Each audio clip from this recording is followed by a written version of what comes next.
Hello and welcome. My name is Racho, and today I am here with a Gara video. Now, Gara has been around the block for a while as one of the pseudo-exalted Warframes, but she's pseudo-exalted does kind of fall flat from the others in a lot of different ways. She's actually quite a versatile Warframe and she can do a lot of different things. And while the stuff that she can do is quite powerful, it also does kind of get undershined by a lot of other Warframes at times. However, with this new update, brought us the new Arcane Doughty, which has brought Gara to a whole new level. So I will be showcasing a Gara build for her Pseudo Exalted, which is her first ability, that has high status chance, high crit chance, and high crit damage. And if you're familiar with Gara's first ability, you're probably surprised when I say those things. But before we get into the build, let me first explain Gara's kit so you know what she is all about.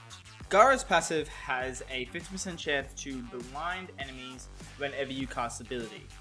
That 15% chance gets increased by 20% on each cast that doesn't blind the ability until it eventually blinds the enemies. Meaning if you don't blind enemies on the first cast, it'll go up to 35, then 55, and then I'll go back down to 15 once you successfully blind an enemy. As you can see in my testing right now in the simulacrum, I'm getting the blind pretty much always on the second cast.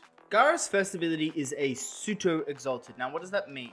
Well, if you're not familiar with the word pseudo basically means fake. Exalted obviously referring to exalted weapons. The reason why we've given Gara's ability and similar abilities the name of Pseudo Exalted is quite simply they are somewhat of a fake Exalted. What I mean by this is they are weapons, just like Exalteds, so they are abilities that have weapons and have their own stats, like base damage, crit chance, status chance, all the fun stuff. However, they don't have their own modding area like a normal Exalted would. Instead, they scale off the mods that are placed on your melee weapon. They don't actually scale off the melee weapon itself, so the stats of the melee weapon make no difference to the actual Pseudo Exalted. They only scale off the mods on the melee weapon.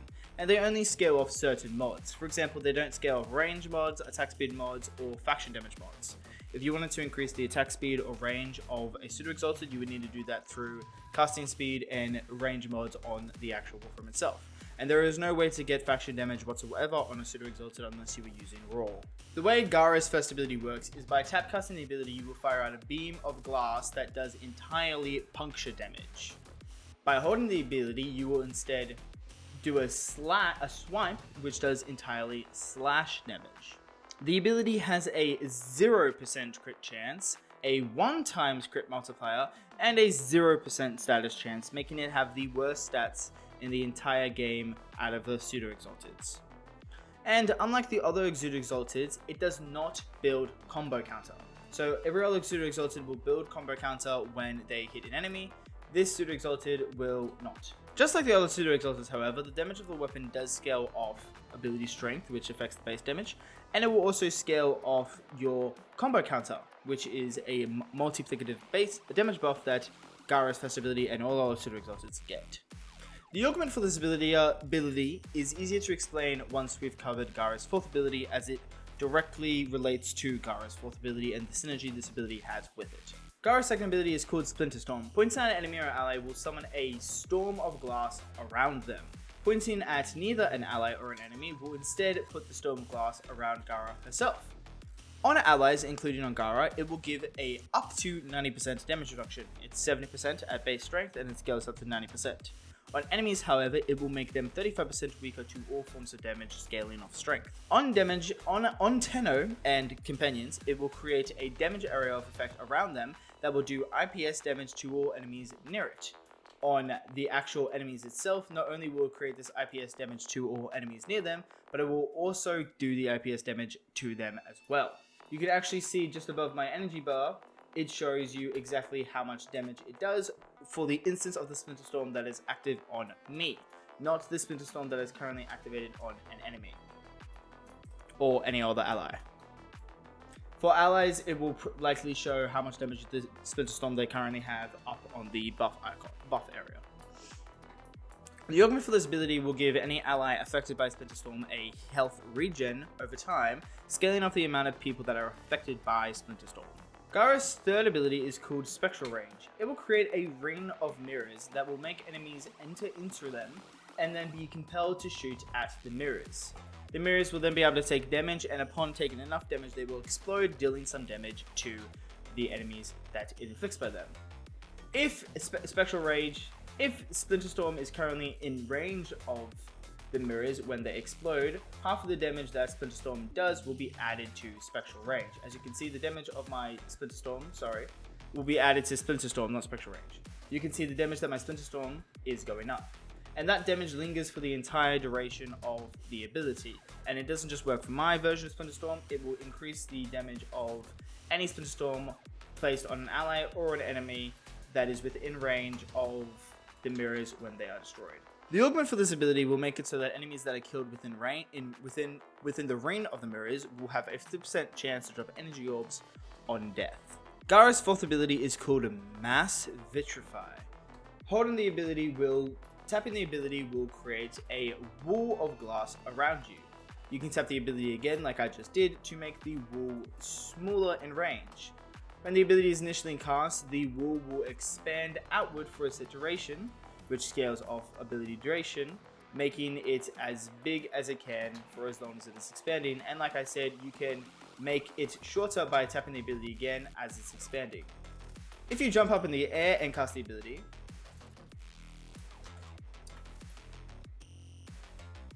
you can increase the height of the wall as well. Any enemy caught within range of the wall upon activation will be frozen or crystallized in glass.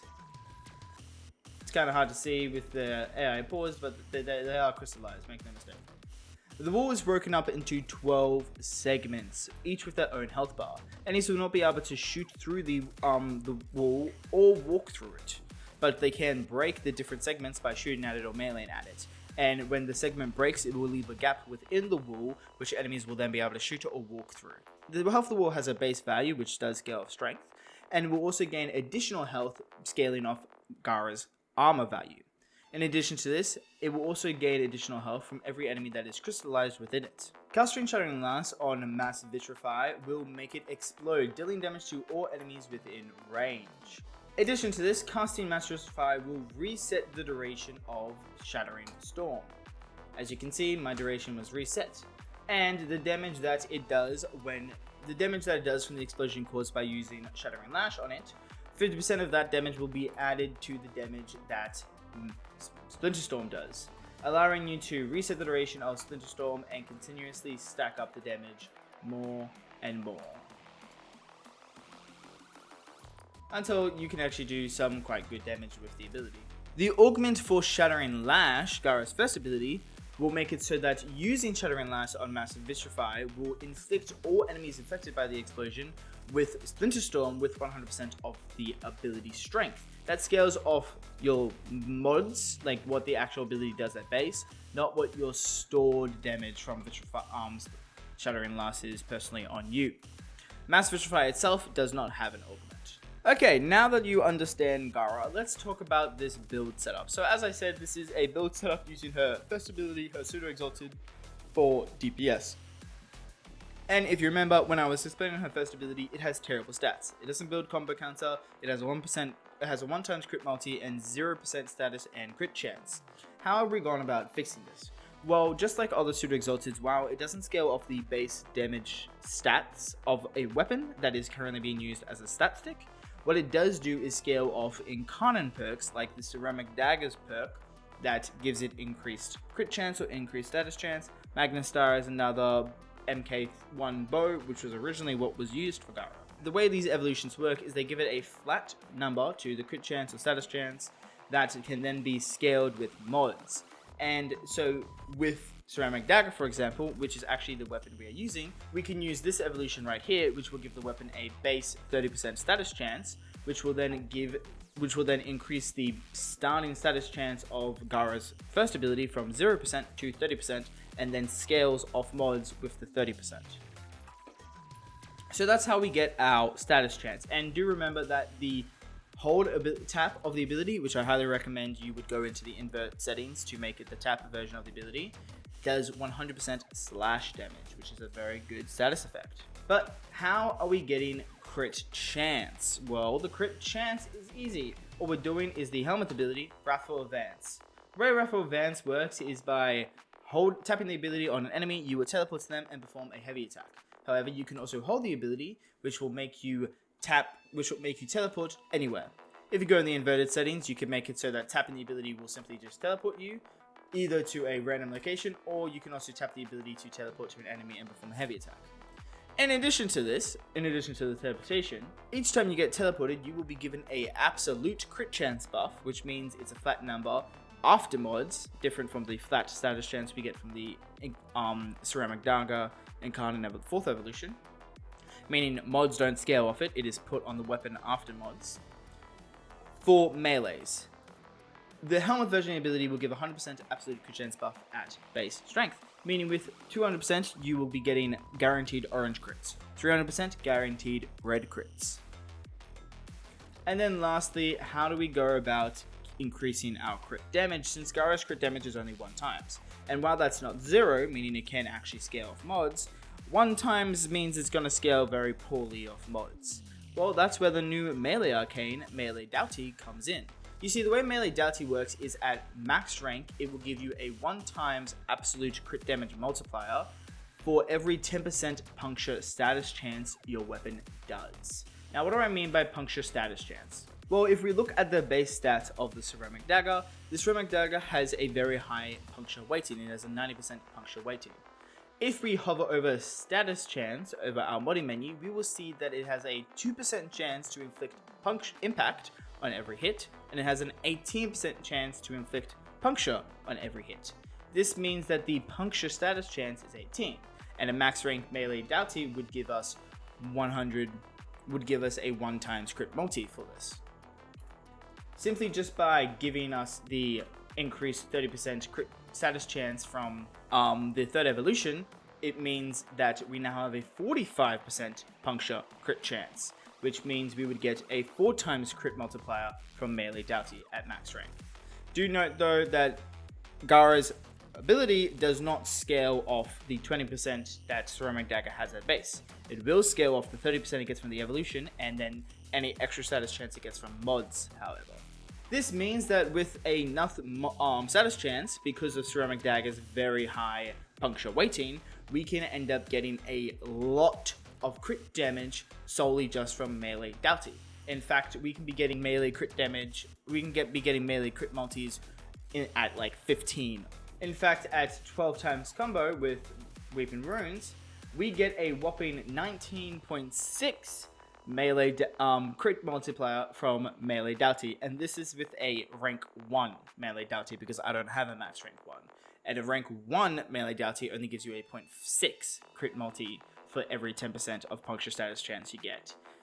So a max rank 1 would be giving me a whole lot more crit damage. So now that you know how we get our status chance, our crit chance, and our crit damage, let's look at the build, starting with the Archon Shards. So for the Archon Shards, I too have 2 Tower Forged Energy Max Blue Shards. This is because I'm not running anything like Arcane Battery or Prime Fury on my Gara. So without this, you won't have... so these are just used to increase her energy just by a bit more to make her energy economy a bit more comfortable. I also have used an Amber Archon Shard. You definitely don't have to do this. This is just for my own personal preference. What this does is it just gives me enough energy on spawn to set up my damage rotation without having to drop energy pads, use or any other form of getting energy, right? And then we do also have 1 Violet Archon Shard for the Equilibrium effect. This will convert 20% of the health we get from health orbs into energy, which will just help us out with our energy economy. You could do without this Archon Shard, but I would highly recommend you using it because it does take the build from manageable in terms of energy economy to having no energy economy issues whatsoever. Now let's actually look at the Gara build itself. So for Gara, we are using Mecha Empowered and Mecha Empowered for the Aura slot. That is because this setup does actually make use of the Mecha mod set. So we also have Mecha Pulse. If you are unfamiliar with how the Mecha mod set works, well, it's pretty simple. Basically, every 15 seconds, our companion will mark an enemy, and for 12 seconds. Killing that enemy will then spread all the status effects applied to them within 30 meters. Mecha Empowered will increase the damage that we do against the marked enemy, and this ability does double and the damage buff we get from Mecha Powered is multiplicative, and it does double dip with status effects, meaning the status effect that will be spread around to all enemies within 30 meters will be doing a lot of damage, and it will nuke a room. In addition to the Mecha mod set, we are running Primary Continuity, Augur Message, and Constitution for our ability duration to get 182 ability duration. Raphael Vance does have a bit of a low duration at base, so with these mods we only have an 18-second on it.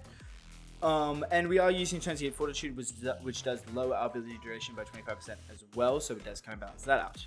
For strength, we are using Transient Fortitude and Precision Intensify. It's very important to use put Raphael Vance over your 4th ability for this reason, because you won't get the effect of Precision Intensify for Raphael Vance if it's not over your 4th ability.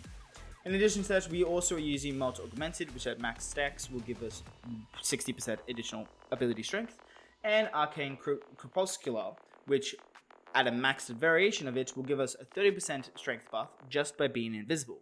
At rank 1, which is what I'm currently working with, it only gives us a 10% ability strength by being invisible. What it also does, however, is give us a 1 times final critical damage multiplier when we're invisible. At max rank, that is a 3 times final critical damage multiplier, increasing our crit damage even more than what it already is. With a max Arcane Crepuscular, Precision Intensify, Transient Fortitude, and Malt Augmented all maxed out, we would average around 280% power strength for Rifle Advance, and we would have 190% power strength for Shattering Lash. With 280% power strength, that means we will be getting red crits 80% of the time and orange crits 20% of the time for Shattering Lash. And then finally, we do have Overextended and Stretch. These are two very important, as you want to be increasing the range of Shattering Lash by quite a bit to get the most out of the ability. Next, the Ceramic Dagger build. Do note that we are getting our crit chance from Raphael Vance, and it is an absolute buff, meaning it applies after mods. And since Shattering Lash's base crit chance is 0%, there is no point whatsoever in modding for crit chance. We do have Organ Shatter and Gladiator Mount for crit damage. These scale off the crit damage Shattering Lash has a base, the 1 times multiplier, meaning they're not doing a lot, but they are still a crit damage increase, which is just straight up means more damage. Then we have Primed Pressure Point and also Spoiled Strike for the base damage. Normally you want to use additive mods like this, but because this build is honestly very flexible on mods, and because there is a limit to what mods you can use on Pseudo Exalted, you definitely want to pair these together, because Condition Overload doesn't work on Pseudo Exalted, I believe, and you also can't use faction mods.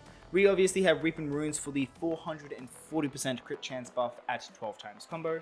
In addition to this, we are using Melee Powers for more critical chance, Juggler's Barbs for more critical chance and more puncture weighting, and we are also using Quickening. Quickening won't affect our Pseudo Exalted, but what it will do is make it easier to build up combo at the start of the mission, because our Pseudo Exalted doesn't build combo on its own.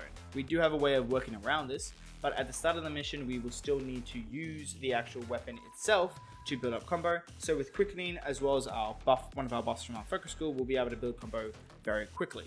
With this mod setup, you can see that Ceramic Dagger, we can see that we get a 118.1 puncture status chance, which makes out to be an 11 crit damage multiplier added onto our crit damage at a max rank melee Doughty. And that is without factoring the 440% crit status chance we get from Reaping Runes, which will further increase our puncture status chance, giving us even more crit damage from melee Doughty. Now for our companion. Our companion is the Horus Kruber, which is how we are staying invisible. We are using Stalk. The way Stalk works is, as long as there are enemies within 24 meters of us, our companion will make ourselves and also the Horus itself invisible. The only caveat to this is if we use any of our weapons, the invisibility will break. However, if we use our abilities, the invisibility will not break. And Shattering Lash counts as an ability, meaning we can use it to kill enemies without breaking the invisibility from the Horus Kruber. We're also using Mecha Recharge for the Mecha mod set bonus, and we have Synth Deconstruct just for some extra health orb drops for some more energy economy. We can't forget about Tandem Bond, which is our way of maintaining our our combo counter. Because Tandem Bond will increase our combo counter by 6 each time our companion hits an enemy. So all we need to do is get up to 12 times combo at the start of the mission, and then through Tandem Bond, our Horus Kruber will be able to maintain our combo counter for us. Momentum is bonus for survivability. If the companion gets downed by killing Xmas units, we will be able to reduce its recovery timer by 18 seconds. Tenacious Bond will give us an additional 1.2 final crit damage multiplier. Yes, we're getting even more crit damage as long as our companion's crit chance is above 50%, which it is. Category Redirection, Pack Leader, and is just for the companion's survivability. Fetch is a must-have mod, and Resourceful Retriever is just a nice little extra bit of utility added to the build. You could get rid of this and put on Enhanced Vitality if you wanted, but I thought it was nice to add Resourceful Retriever because you don't really have to have that much survivability on the companion, because just like us, it will be invisible for the whole mission. For the companion setup, I am using Protective Posture, which will make it force proc for puncture procs on enemies, which will not only lower their damage output, but will also increase our crit chance against them. We are also using Ballerina, which will force proc for impact procs, which will then be converted to magnetic procs with Magnetic Strike, giving us increased damage to shields and Overguard. Bite increases the crit chance and crit damage, which does increase the crit chance to 74%, which is enough for Tenacious Bond. Mecha Overdrive, again, is for the Mecha mod set. We have Car of the Week, which is essentially the companion's version of Condition Overload. Bloodlust will heal the companion for each tick of slash damage. Shock and Collar will increase its status chance as well as giving it a electric damage at base. And Precision Conditioning will increase its base damage and convert its physical damage type into slash. For our utility weapons, you can run whatever you want, but do make sure you're running both primary and secondary dexterity, as the rank 5 bonus of these two arcanes will increase your melee combo counter by 7.5 each. This means we go from a 5-second melee combo counter to a 20-second melee combo counter. In addition to that, we are using the Naramon Focus Skill, which will make it so that if our combo counter does run out, instead of losing our entire built-up combo, we will only lose 5 at a time, which is definitely needed for this build because we are relying completely on Tenenbon to maintain our combo. We also have the Opening Slam perk, which will make it so that performing a ground slam while on an operator will transfer us back to our Warframe with double combo counter modifier. This makes it super quick and super easy to build combo, which I will demonstrate right now. We just perform a ground slam like this, and I'm already at 12-time combo. And now they're all dead. Yep. Anyway, that is all for this build. I do hope you enjoyed it, as it was a lot of fun to make, a lot of fun to play around with, and honestly improves a lot of the issues that Gara had. Previously, the best way to kind of mod for Gara Pseudo Exalted was using MK1 Bow, because it gave both a base crit chance and status chance buff, so she could mod for both status and crit, but she still had low crit damage instead. Now with Melee Doughty, we can get a high status chance build, a high crit chance build, higher than what we were getting with MK1 Bow, and now way more crit damage than what we were getting, making the build just way better in total. Not only does the build now just do a lot of damage, like raw damage outright, but it also does inflicts a lot more bleed procs than what it used to as well, making it have a lot more damage over time damage as well, just making it a lot more power overall. And since we can just stay invisible for the entire match thanks to the Gross Kubro, it is an incredibly powerful build, both survivability and damage output. Anyway, if you did enjoy this video, go check out some of my other videos. You might like some other videos that I've published. Maybe I've done a video for your favorite Warframe, who knows. And if you wanted to give me a recommendation for a Warframe you'd like me to see do a video on, I'm happy to do that as well. You can leave that in the comment section below. And I do also have a Discord both for my clan, so if you want to join my clan, we're very welcoming. We have max research, you can do that, and you can go in the Discord and join the clan. Or you could just join it as a, if you're interested in my channel, as it does double up as a clan Discord and also a channel Discord. Or if you just want to hang out with other people who play the game and enjoy the game, you can also do that. Even if you don't subscribe to me or not in the clan, you're more than welcome to join. It's just like a Warframe community Discord as well. Anyway, until next time, bye bye!